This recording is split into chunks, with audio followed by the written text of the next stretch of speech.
Hey guys, disclaimer. Before you start watching this video, I just want to let you know that my shots are random.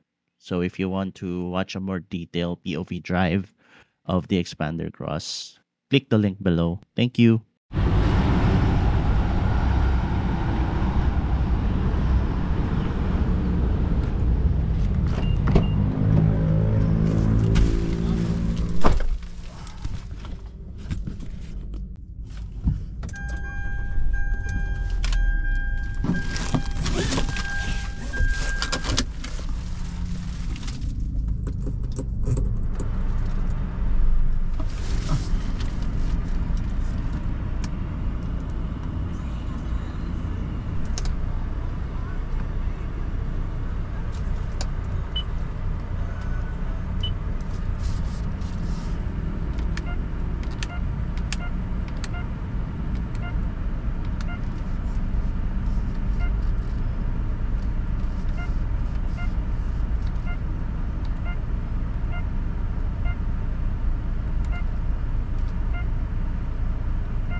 Let's turn on the auto hold.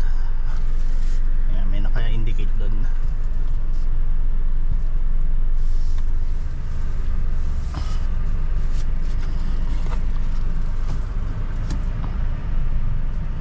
Pag naka-green siya, ibig sabihin naka-engage.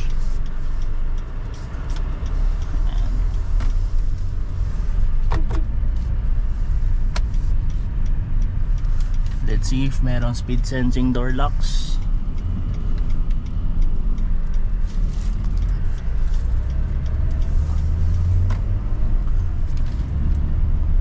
Wala. So you have to lock it manually.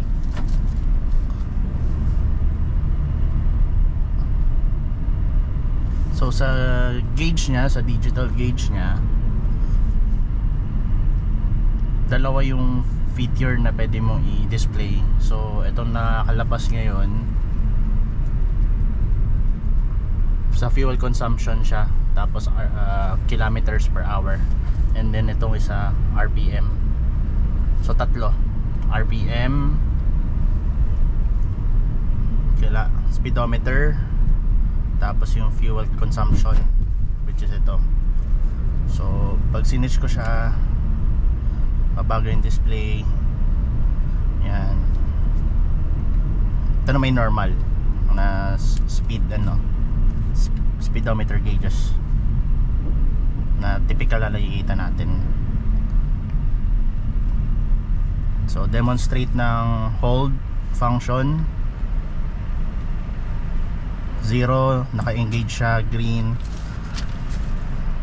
kabitawang preno, and naka-drive.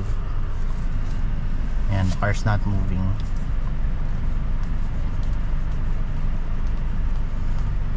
Aircon, di ko masabi kung malamig siya kasi nasanay ako sa ilan na yung temperature niya.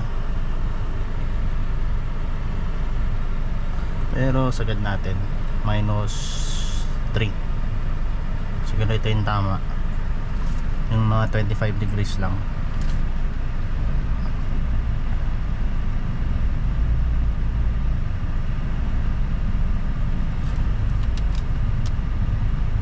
Kitang kita pa sa camera.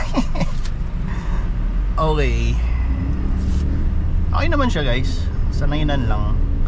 Meron siyang bite feeling na habang tinatapakan mo hindi pa siya agad kumakalas. Pero pag binigla mo, tamang yung tapak talaga. Hindi naman siya, hindi naman niya pipigilan. Siguro safety feature na rin niya yun. Safety feature na rin niya yun para hindi ka bumitaw. Dito may lamsik yung sasakyan.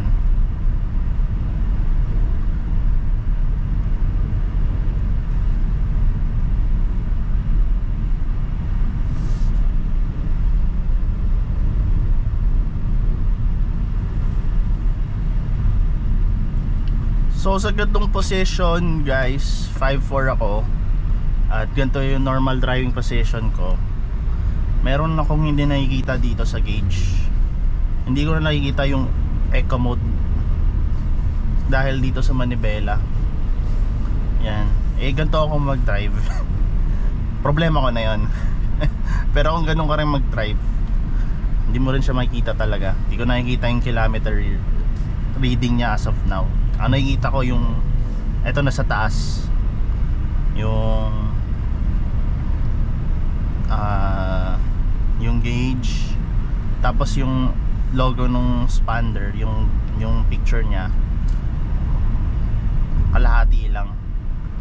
Ang angas pala nung nung logo doon. Pag nagpe-preno ako, umiilaw din siya.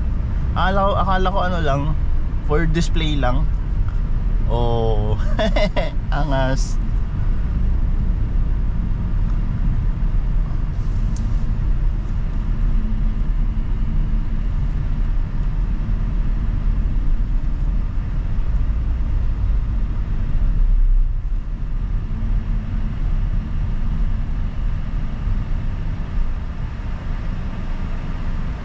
Yan, naka-hold siya. So demonstrate ko ulit. Pag dahan-dahan lang, umaano naman siya agad.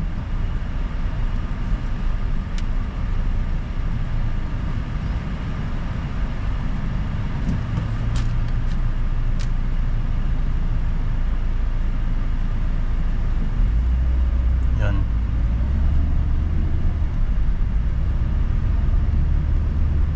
Okay lang guys, para kang galing lang din sa pagkakapreno yung feeling. Hindi naman siya nakakailang.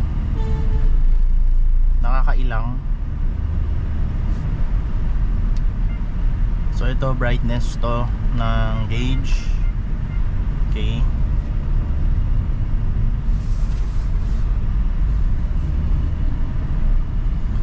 Side mirrors, okay naman, malaki. Enough siya para sa akin.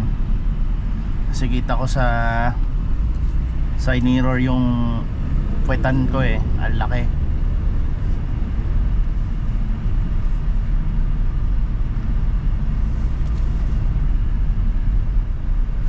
Pangit ng puwetan. Yung sa tail side, yung buong tail side, kitang kita ko so malaki siya.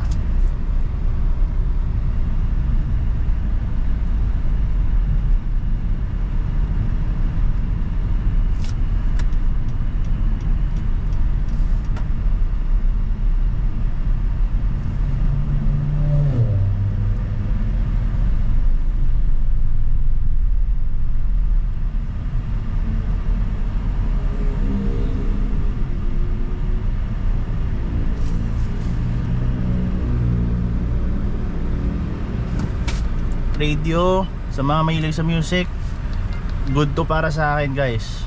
I like it.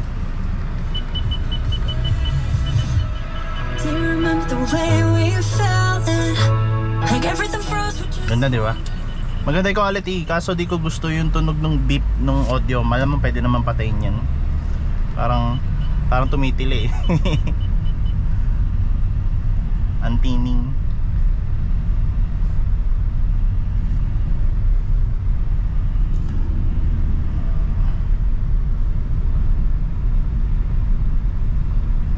Dumaan kasi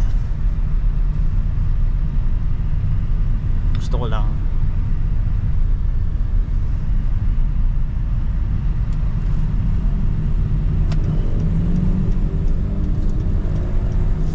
Itong area to napaka alanganin yung merge, parehas na lane merge dito sa kaliwa, merge naman yung mapapunta rito sa kanan. Hindi ka sanay dito, baka sa tawag nito, sali-saliwa pa term doon. May ganun bang word? Gusto ko yung suspension guys, malambot. Rough road to eh. I mean, concrete road.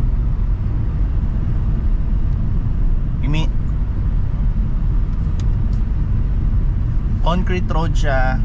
So hindi siya asfaltado. Ito, tignan mo, rumble strips. Hindi masyadong niyayanig eh. Try natin tapakan.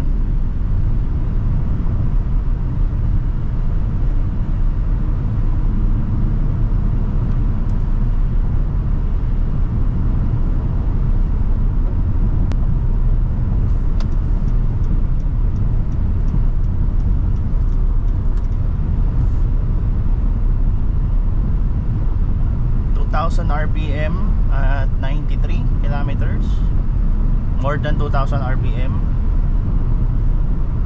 100. So I think it's 2,400 ang RPM at 100 kilometers, not bad. 1.5 liter para sa ganito kalaking sasakyan. For body.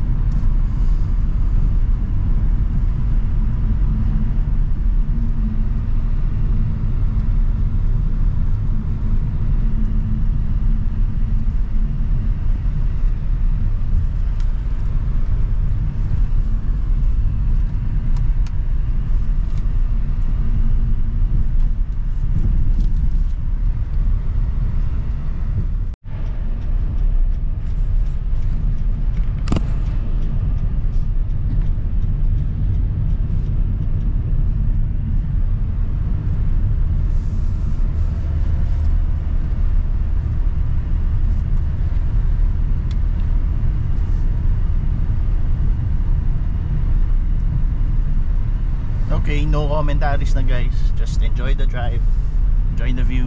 We're here in Villar City.